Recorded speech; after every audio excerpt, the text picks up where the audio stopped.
ایک مولانا صاحب سر پر ٹوپی رکھے اور ہاتھ میں تسبیح پکڑے کچھ سامان خریدنے کے لیے گھر سے باہر نکلے۔ جب وہ دکان پر پہنچے تو دکاندار کو سلام کیا اور دیکھا کہ وہاں پہلے سے ایک عورت کھڑی کچھ سامان خرید رہی ہے۔ مولانا صاحب نے سوچا کہ پہلے یہ خاتون خریداری کر لے تو پھر میں سامان خریدتا ہوں۔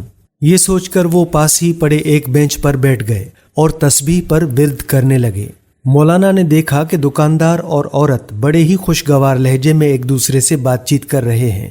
مولانا صاحب نے ان کی طرف تھوڑا غور فرمایا تو ان کی بات چیت سے یہ اندازہ لگایا کہ وہ دونوں عاشق اور معشوق ہیں اور ایک دوسرے سے بہت محبت کرتے ہیں۔ عورت نے جب سامان خرید لیا اور پوچھا کہ کتنے پیسے ہوئے تو دکاندار نے مسکراتے ہوئے کہا، عشق میں کہاں حساب کتاب ہوتے ہیں، چھوڑو پیسے اور جاؤ۔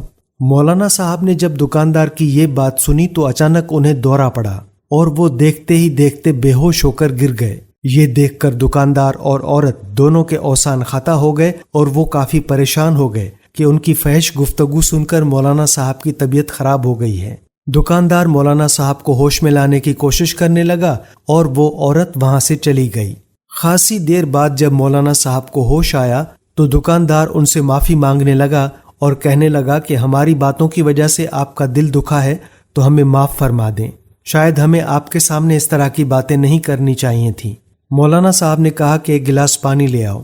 جب دکاندار پانی لے کر آیا اور مولانا صاحب نے پانی پی لیا تو کہا، برخوردار ایسی کوئی بات نہیں، بلکہ میں تو اس بات پر بے ہوش ہوا کہ تم میں اور اس عورت میں عشق جو کہ دنیا کا عشق ہے وہ اتنا قوی اور مضبوط ہے کہ تم دونوں میں کوئی حساب کتاب نہیں، اور ایک طرف میں ہوں جو اللہ سے حقیقی عشق کرنے کا دعویٰ کرتا ہوں، اور وہ اتنا کمزور ہے کہ میں جب بھی اس کا ذکر کرتا ہوں تو ساتھ میں تسبیح کے دانے گنتا ہوں اور اس کا حساب بھی رکھتا ہوں۔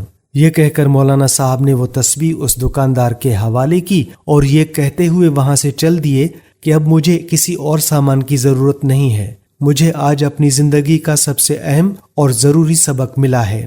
پیارے دوستو، ہمیں بھی چاہیے کہ ہم بغیر کسی اعداد و شمار کے اللہ کا ذکر کریں، بلکہ ہر وقت اللہ کو یاد کریں۔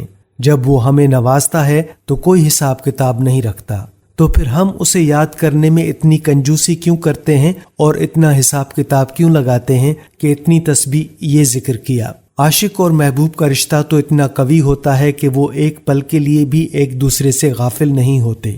اللہ تعالی ہم پر بھی اپنا کرم فرمائے اور ہمیں توفیق دے کہ ہم اس کی یاد سے کبھی غافل نہ ہوں، آمین۔ تو دوستو، یہ تھی ہماری آج کی ویڈیو، امید کرتے ہیں آپ کو پسند آئی ہوگی۔ اس ویڈیو کو اپنے دوستوں کے ساتھ زیادہ سے زیادہ شیئر کریں، اور اگر آپ نے ابھی تک ہمارے پیج کو فالو نہیں کیا ہے تو فالو کر لیں تاکہ اس طرح کی مزید اصلاحی اور دلچسپ ویڈیوز آپ تک پہنچتی رہیں۔ اب ہمیں اجازت دیجیے، اللہ حافظ۔